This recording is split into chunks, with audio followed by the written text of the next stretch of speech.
오늘 하나님께서 우리에게 주시는 말씀은 민수기 14장 11절에서부터 25절까지의 말씀입니다. 민수기 14장 11절에서부터 25절까지의 말씀을 저와 여러분이 한 절씩 교독하시고 마지막 25절을 함께 읽겠습니다. 여호와께서 모세에게 이르시되 이 백성이 어느 때까지 나를 멸시하겠느냐? 내가 그들 중에 많은 이적을 행하였으나 어느 때까지 나를 믿지 않겠느냐? 내가 전염병으로 그들을 쳐서 멸하고 내게 그들보다 크고 강한 나라를 이루게 하리라. 모세가 여호와께 여짜오되 애굽인 중에서 주의 능력으로 이 백성을 인도하여 내셨거늘 그리하시면 그들이 듣고 이 땅 거주민에게 전하리이다.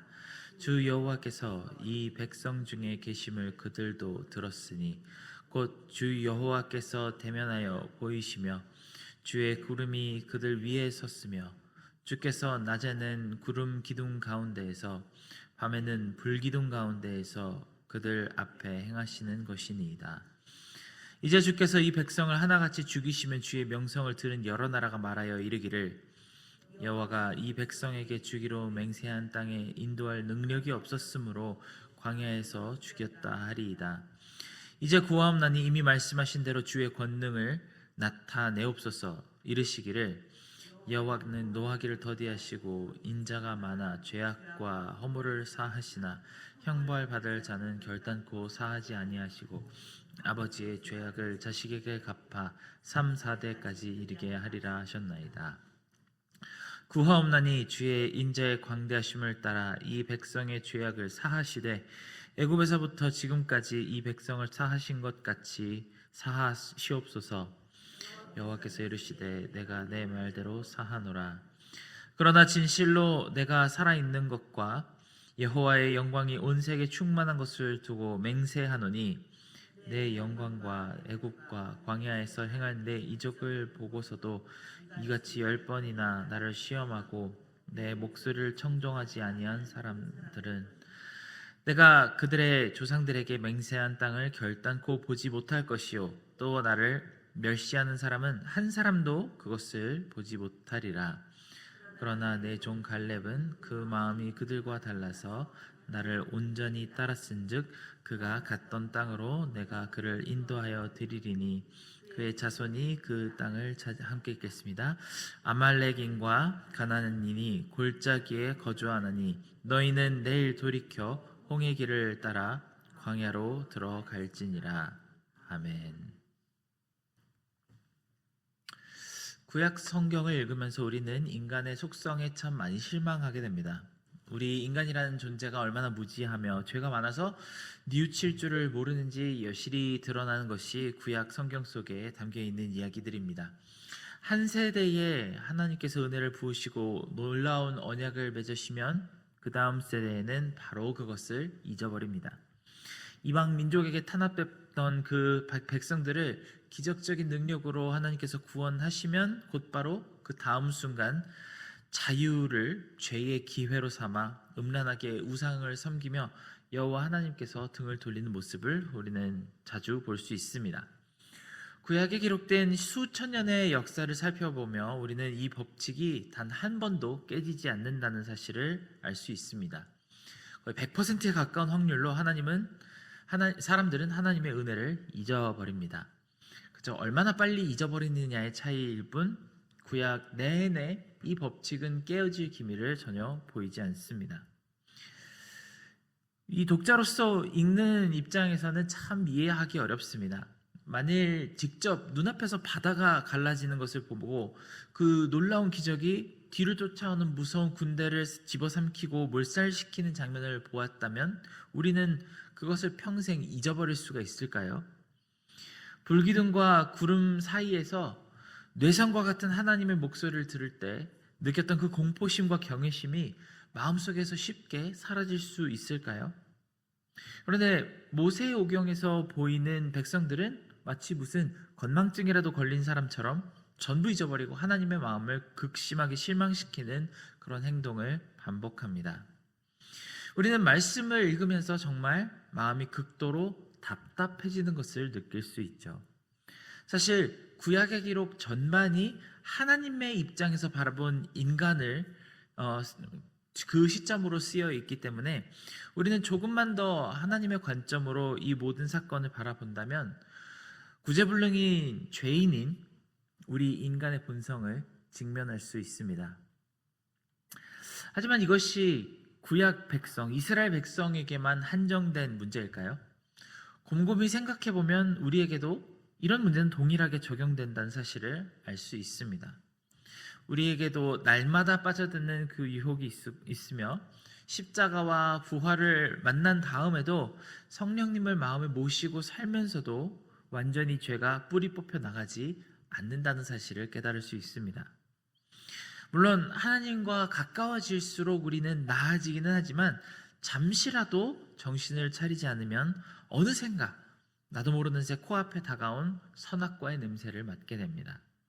다시 마음속에서 유혹이 치밀어 오르는 것을 깨닫게 됩니다.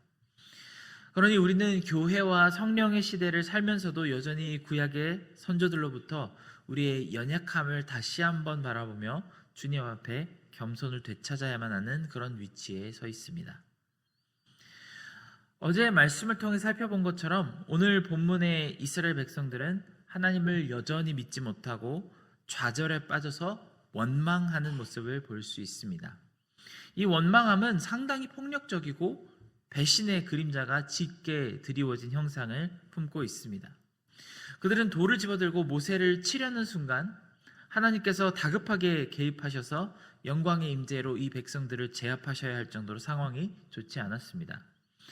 그래서 하나님은 오늘 본문 11절에 이렇게 말씀하십니다. 이 백성이 어느 때까지 나를 멸시하겠느냐? 내가 그들 중에 많은 이적을 행하였으나 어느 때까지 나를 믿지 아니하겠느냐? 하나님의 관점에서 생각해보면 이 백성들의 불신은 기이할 정도입니다. 그들이 정탐꾼들이 보았던 가나안 족속이 아무리 강해 보인들 우리는 역사적인 시료를 보아서도 알 수 있듯이 이들은 그저 여러 부족민들의 군락이었습니다. 그들이 아무리 강해 보여도 아직까지도 세계 4대 문명에 꼽히는 이집트의 군사력과는 감히 비교할 수가 없습니다. 그런 이집트의 군대를 그들이 화살 한 번 쏘지 못하고 홍해 아래 수장되게 하신 하나님께서 가나안 군대를 상대하지 못할 거라 생각하시는 이스라엘 백성의 어리석음은 이해하기가 어렵습니다. 이런 백성들을 언제까지 하나님은 용서하셔야 할까요? 말씀하신 것처럼 전염병으로 그들을 전부 쓸어버리시고 새로운 백성을 세우신다고 해도 누가 하나님을 악하다고 판단할 수 있을까요? 콜로라도에 있는 덴버 신학교에서 교수로 계시는 정성욱 박사님이라는 분은 인간의 죄성에 대해서 이렇게 설명합니다. 죄는 인간의 지성에도 파괴적인 영향을 미쳤다. 죄로 인하여 인간의 지성은 어두워졌고 구부러졌고 왜곡되었다. 타락 전 아담의 지성은 밝고 빛났고 포괄적이고 정밀하고 예리했지만 죄는 인간의 지성을 심각하게 훼손했다. 그 결과 모든 인간은 하나님의 진리에 대해 전혀 알 수 없는 영적인 무지 속에 살고 있다. 참과 진리를 거부한 채 거짓을 추구하고 거짓을 믿고 거짓을 따라 살아가는 비참한 존재가 되었다. 이것이 하나님의 은혜를 깊이 경험하고 그 신뢰를 하나님께 드리기 전에 우리의 모습일 것입니다. 만약 이야기가 여기서 끝났다면 당연한 원인이 당연한 결과로 끝나는 그저 특별한 것이 없는 그런 이야기가 되었을 것입니다. 하지만 이후엔 마치 예수님의 마음을 닮은 듯한 모세의 한마디가 새로운 기적을 만들어내는 것을 볼 수 있습니다. 마땅히 징벌받아야 할 백성들에게 무서운 심판의 칼날이 떨어지지가 않습니다. 그것이 성경이 다른 어떤 문학작품과 비교해봐도 월등하게 특별한 지점일 것입니다.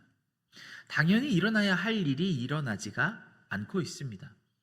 모든 독자들이 완전히 예상하고 있던 것이 뒤집혀지는 그런 결과가 나타나죠. 우리는 성경 뒤에 신약을 보아도 감히 전능하신 창조주 하나님의 아들을 알아보지도 못하고 십자가에 못 박아 처참한 모습으로 살해한 이 악마 같은 인간들이 그 모습을 보고 조롱하고 비웃으며 머리를 흔드는 모습을 볼 수 있습니다. 아마 세상의 모든 다른 이야기들 같았으면 그 다음 순간에 나올 그 결과가, 그 내용이 단 한 가지로 정해져 있을 것입니다. 잔혹한 심판으로 이 못된 존재들을 심판하고 박멸해 버리는 것이겠죠. 하지만 우리가 마주한 이 특별한 성경이라는 이야기는 그 하나님의 아들이 다시 살아나셔서 모든 사람들을 용서하시고 변화시키는 결말을 향해 나아갑니다.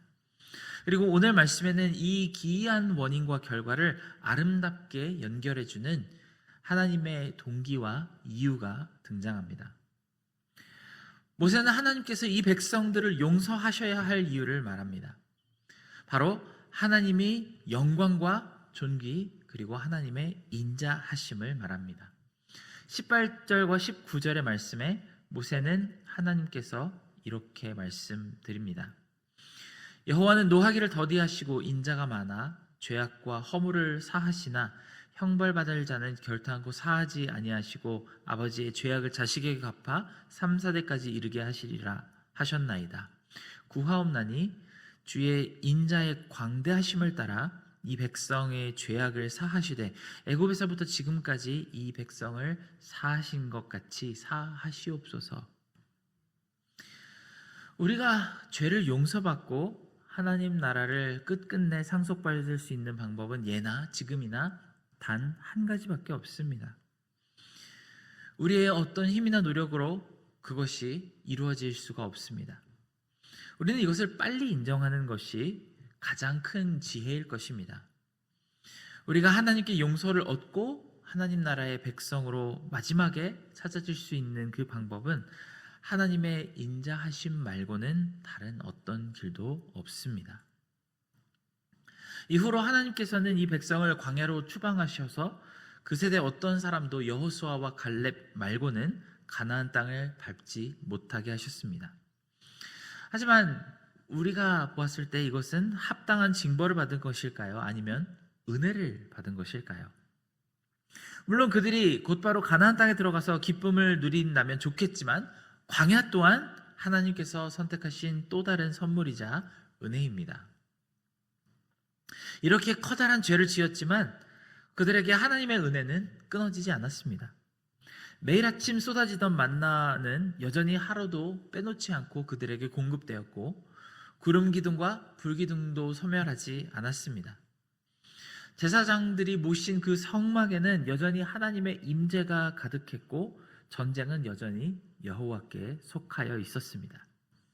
이 은혜의 시간에 이렇게 무서운 죄를 지었음에도 하나님이 신실하게 함께 하심을 보여주시며 백성들은 다시 한번 자신들이 거저받은 삶을 돌아볼 수 있는 새로운 기회를 얻었습니다.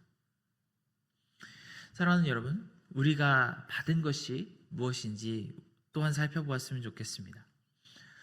우리 눈엔 때로 광야밖에 보이지 않습니다. 간절히 원하지만 내 손에 쥐어지지 않은 것, 그리고 앞을 가로막은 장벽, 그리고 아직 일어나지도 않은 것에 대한 걱정거리들만 눈에 보일 때가 있습니다. 하지만 우리가 잠시 멈춰서서 예수님의 십자가에 대해서 잠시 묵상하면 조금은 다른 것들이 보이기 시작할 것입니다. 능력의 약속이 넘치는 하나님의 말씀이 보이기 시작하고 기도의 능력을 체험하게 하시는 성령님이 느껴지기 시작합니다. 그리고 두려워 말라고 말씀하시는 예수님의 음성이 들리기 시작합니다. 유명한 찬송시인 패니 크로스비는 이렇게 노래합니다. 주 안에 기쁨 누림으로 마음의 풍랑이 잔잔하니 세상과 나는 간 곳 없고 구속한 주만 보이도다. 많이들 아시듯이 이 패니 크로스비라는 시인은 맹인입니다. 그런데 그녀가 주님이 보인다고 고백하니 참 커다란 아이러니가 아닐 수 없습니다. 그녀는 원래 세상도 본 적이 없고 자기 스스로에 대해서도 본 적이 없습니다. 그런데 구속하신 주님은, 예수 그리스도는 보인다고 고백을 하고 있습니다.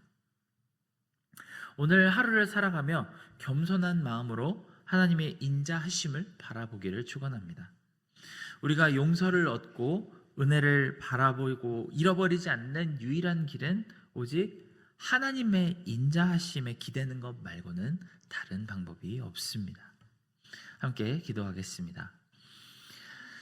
사랑하는 하나님 아버지, 우리 10년 가운데 여전히 반복되는 죄와 유혹과 우리가 날마다 씨름해야지 겨우 조금은 억누를 수 있는 그런 죄의 본성이 남아있음을 하나님께 고백합니다.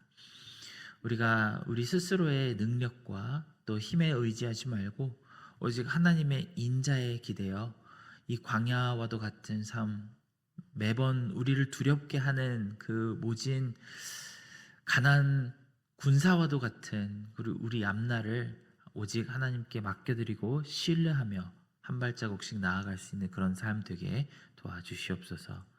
모든 은혜 감사드리며 예수님의 이름으로 기도드렸습니다. 아멘.